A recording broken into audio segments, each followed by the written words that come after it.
The senator from Washington. Thank you, Mr. President. We are now on week 4 of Republicans insisting that they would rather keep the government shut down than talk about how we can stop healthcare premiums from skyrocketing. And in a sign of how serious Republicans are taking all this, House Republicans are still not even here. They are still on a vacation that has now lasted over a month. Senate Republican leaders are still refusing to sit down with us and do anything other than hold the same failed vote on their partisan bill over and over and over. And President Trump is gloating and lying about having more power than ever. He is illegally mass firing people that do important work for the American people. He is illegally hacking away at, quote, democratic programs, and he is tweeting out more lies and truly obscene videos. Let's be clear, President Trump does not have to fire people and slash funding. He didn't do any of this during the last shutdown he caused. Instead, Trump is choosing to cause pain and chaos because he wants to use the American people as leverage. Meanwhile, he is doing nothing about the fact that millions of Americans, the majority in red states, by the way, are about to see their premiums double. Open enrollment starts next week. In fact, it already began in Idaho. And where are the Republicans? They're on week 4 of sticking their heads in the sand again. House Republicans are not even here. But in a shock to no one, Republicans ignoring reality has done nothing to change it.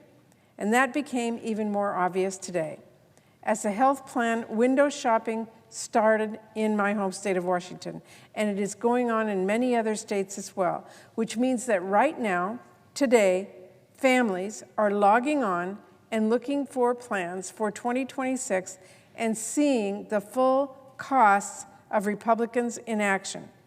For millions of families, they are seeing for the first time that their premiums are going to double next year because Republicans are refusing to act. For many families, it will be even worse. Premiums will triple or even quadruple. I have heard from seniors, not yet old enough for Medicaid care, who learned that their premium will jump by more than $1,000 a month. I've heard from many small business owners trying to figure out if they're going to give up on their dream job or risk going without health care. The Republican response is silence. The Republican solution is just wait. To my colleagues, what are you talking about? Wait? Until what? Until those premiums get locked in? Until people are officially priced out of coverage? The billionaires did not have to wait for their tax cuts. Republicans made sure to pass that last July. Why do working families have to wait for you to talk about health care? It is completely absurd to me that Republicans are trying to say they won't talk about this during the shutdown. But trust us, because later we may possibly think about or talk about something that is going to be way too late. It's just not credible for Republican leaders to insist that they won't talk about health care until the shutdown ends. After all, they wouldn't talk about it before the shutdown. And as a matter of fact, I think they've talked about health care more during this shutdown than they had all year. They have been ignoring this issue. And now, their only offer to Democrats right now is to say, we should ignore it too? No deal. Mr. President, I will not ignore my constituents. And to my Republican colleagues, I won't let you ignore yours either. So join us at the table and let's get serious about ending this shutdown and stopping those premiums from skyrocketing. I've heard from families and small businesses in Washington State about how painful this is going to be. I've also heard from my neighbors in Idaho and Montana. Why is it so hard for Republican leaders to listen to these stories? Why is it so hard for them to listen to the voices of their constituents? We saw that same issue with the protests last weekend. The No Kings protests were possibly the most massive, peaceful day of action in our nation's history. From city to city, large and small, images poured in of massive crowds, a grassroots movement with handmade signs, colorful outfits, Americans of every stripe. Out in the crowds, you could see parents that were out to protest with kids on their shoulders, showing the next generation, this is how we make our voices heard in this country, loudly, proudly, and peacefully.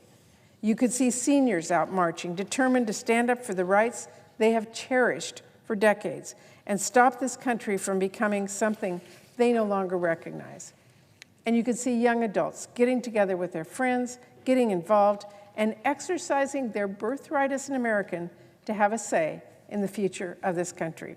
It was an inspiring celebration of how we advocate for change in this country. Americans from every walk of life, every stage of life, every corner of our country came together to speak with one voice and send one message: no kings. That is about as fundamentally American as it gets. And yet, how did my colleagues across the aisle respond to these people, many of their own constituents? Republicans spent weeks slandering peaceful protesters. They spent weeks saying this was, quote, a hate America rally. They actually said that repeatedly and proudly to the press. Do you think those kids hate America? Or those seniors, do you think they hate America? Their constituents hate America? That is disgraceful. Republicans who spouted those lies should apologize. And let's not forget President Trump's response, because it deserves to live in shame for all of history. The President of the United States responded to peaceful protesters across this country with a video of himself wearing a crown, driving a fighter jet, and bombing peaceful protesters with human waste. Are you kidding me? No one over there says anything about this? That is shameful. Speaker Johnson said he thinks Trump's being an effective communicator. Really? What on earth is effective about the President of the United States dropping waste on American families and seniors and our cities? It was a vulgar, ugly, and fundamentally unstable display. It was, in many ways, a perfect mirror reflection of those peaceful protests, because President Trump's response, showing himself, donning a crown, soaring above the common people, and dropping waste on American cities and peaceful protesters, that is as fundamentally un-American as it gets. So when are Republicans going to apologize for smearing peaceful protesters? When are they going to apologize for saying this weekend was a hate America rally? When are they going to apologize for all the rhetoric saying Democrats are terrorists? And while we're at it, tell us when they're going to criticize Trump's completely unhinged response. What is it going to take to tell President Trump he crossed a line? Millions of people can peacefully protest, and Republican leaders slander it for weeks as a hate America rally, but not a squeak of criticism for the President of the United States fantasizing about bombing people with feces. Mr. President, Republicans may be determined to cover their ears when it comes to our families who are speaking out about this healthcare crisis. They may be determined to cover their eyes when it comes to Trump tweeting out unhinged, un-American AI slop. But Democrats are not going to let them cover up the truth. We are not going to let them ignore this healthcare crisis, and we are going to continue to speak out and lift up the stories of our families in their states and on ours. And we will, Mr. President, remain at the table, ready to work on real solutions to end this shutdown and address this healthcare crisis.